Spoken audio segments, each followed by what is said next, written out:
Arestado ang 3 lalaki at isang babae na sakay ng isang SUV matapos masita sa sinagawang checkpoint ng Baguio City Police Office sa kahabaan ng MacArthur Highway noong Martes ng gabi, January 28.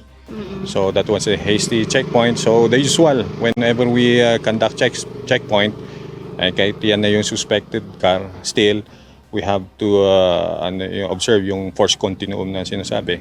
Nang tumanggi ang mga sakay ng SUV na magbukas ng kanilang bintana, doon na nagsimulang magduda ng mga otoridad.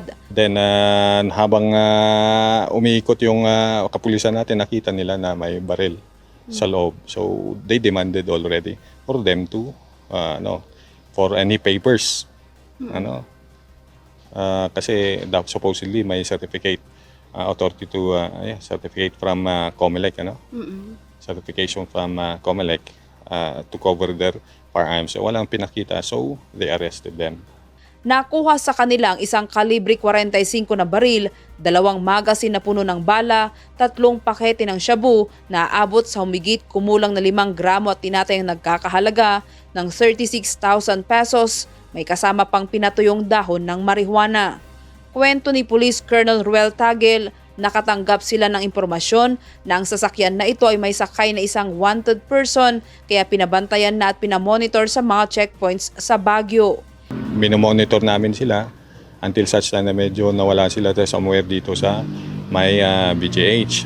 So we have to tell the different station to conduct dragnet operations. So they establish mga different checkpoints. So natsambahan nila doon sa may Marcos Highway. Kinilalang mga nahuli na 2 estudyante na tubong Tarlac at 2 online seller na residente sa Baguio City.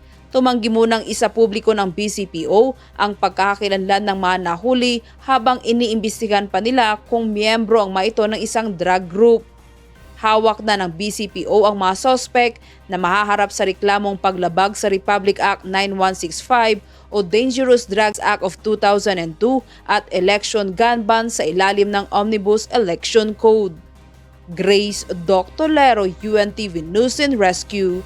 Diyos ang aming sandigan, serbisyo publiko ang aming pinahahalagahan.